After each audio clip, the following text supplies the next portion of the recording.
Viewers, আজকে আপনারা স্ক্রিনে যে গাছটি দেখতে পাচ্ছেন এটি আমাদের দেশি যজ্ঞ ডুমুর, যাকে ফাইকাস রিসিমোসা বলে ইংরেজি নাম।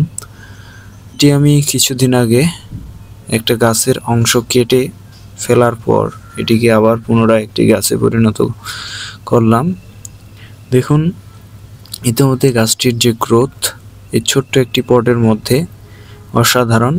এটিকে আরও গ্রোথ নিয়ে আসার জন্য আমি এটাকে ওভারপট করে রাখছি, অর্থাৎ নিচের যে অংশটি রয়েছে সেই অংশটি আমি কেটে পরবর্তীতে অন্য একটা জায়গায় সেটিকে প্রতিস্থাপন করব। এখন যে গাছটির কাজ দেখতে পাচ্ছেন সেটি অত্যন্ত চমৎকার, আর এটি আমি কাস্কেড স্টাইল একটি গাছ তৈরি করার চেষ্টা করব। সো আপনারা শেষ পর্যন্ত ভিডিওটি দেখতে থাকুন। আশা করি অনেক কিছুই আপনারা বুঝতে পারবেন এবং জানতে পারবেন।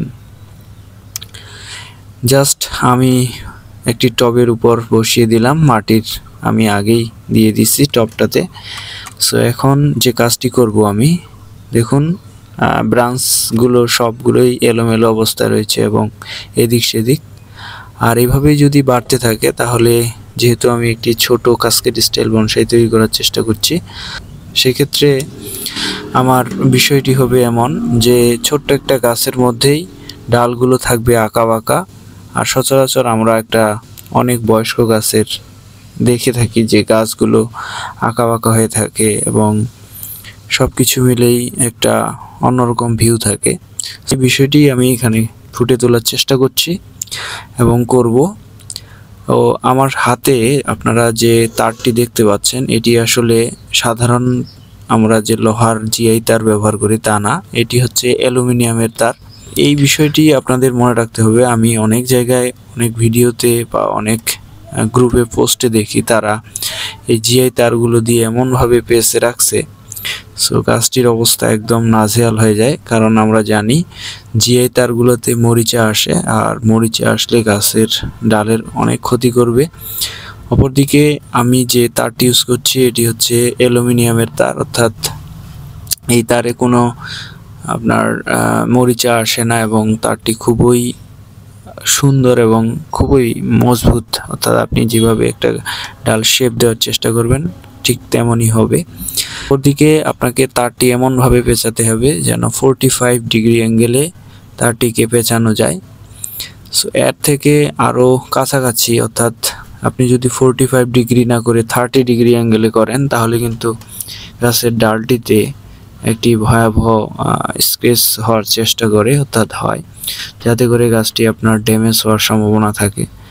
এই কাজগুলো করার পর আমি কিন্তু প্রায় 2 সপ্তাহ পর আবার তারগুলো দেখব যে আসলে তারগুলোর পজিশন কি, অবস্থা কি। যদি ভিতরে ডালের ভিতরে তারগুলো ঢুকে যায় তাহলে অবশ্যই আবার তারগুলো খুলে এর থেকে আরও মোটার যে তারটি আছে সেই তারটি আমি এখানে অ্যাডজাস্ট করে আবার আমার ডালগুলো, অর্থাৎ গাছের ডালগুলোকে টুইস্ট করে দেওয়ার চেষ্টা করব। সো এভাবেই চলতে থাকবে প্রত্যেকটি কাজ। আর যারা আমরা সত্যিকারই বনসাই তৈরি করতে চাই এবং সুন্দর বনসাই তৈরি করতে চাই, সেক্ষেত্রে আমাদের অনেক কিছুই চিন্তা ভাবনা এবং পর্যালোচনা করতে হয়। তা না হলে ঠিক আজকে আপনি কখনোই একবারেই একটি বনসাই শেপ দেওয়ার অর্থাৎ দিতে পারবেন না। আস্তে আস্তে আপনাকে সেই কাজটি করে যেতে হবে। সো আমি খুব যত্ন সহকারে আমার যে গাছটির ডালগুলো আছে ডালগুলো হালকা টুইস্ট করে দেওয়ার চেষ্টা করছি এবং কি উপর নিচ করে, অর্থাৎ আপনি যে ফ্রন্টটা নির্বাচন করবেন সেই ফ্রন্ট থেকে যেন প্রত্যেকটি ডালের একটা ভিউ সুন্দরভাবে আসে এবং কি একটি গাছের যে অবয়ব অর্থাৎ কাস্কেড স্টাইল সেই বিষয়টিও আপনাকে ভালোভাবে পর্যবেক্ষণ করতে হবে। দেখুন, ইতিমধ্যে মাঝখানে যে ডালটি সেই ডালটি আমি স্যাক্রিফাইস করছি, কারণ এই ডালটি মনে হয় আমার কোনো প্রয়োজনে আসবে না এবং অর্থাৎ যে স্টাইলটি সেই স্টাইলের ব্যাঘাত সৃষ্টি করছে, তাই আমি এটিকে স্যাক্রিফাইস করলাম।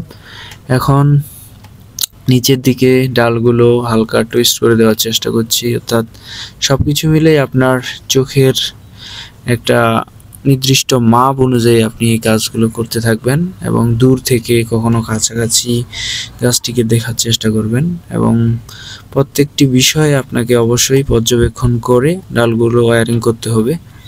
সো এইভাবেই একটি ডালকে আমরা ছোট অর্থাৎ প্রাথমিকভাবে এভাবে টুইস্ট, এখনও কিন্তু এই ডালগুলো আপনার খুব শক্ত এবং খুব মোটা হয়ে যায়নি, তাই আমি ছোট্ট চিকন তার দিয়ে এটিকে আমি টুইস্ট করে দেওয়ার চেষ্টা করছি।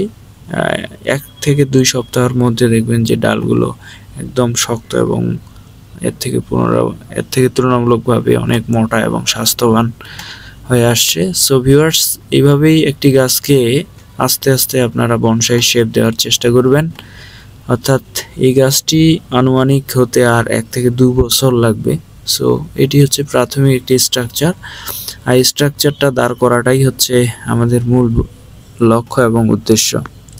সো ভিউয়ার্স, আজ এ পর্যন্তই। যদি ভালো লাগে তবে লাইক, কমেন্ট এবং সাবস্ক্রাইব করে পাশে থাকবেন। ওয়েলকাম, ধন্যবাদ।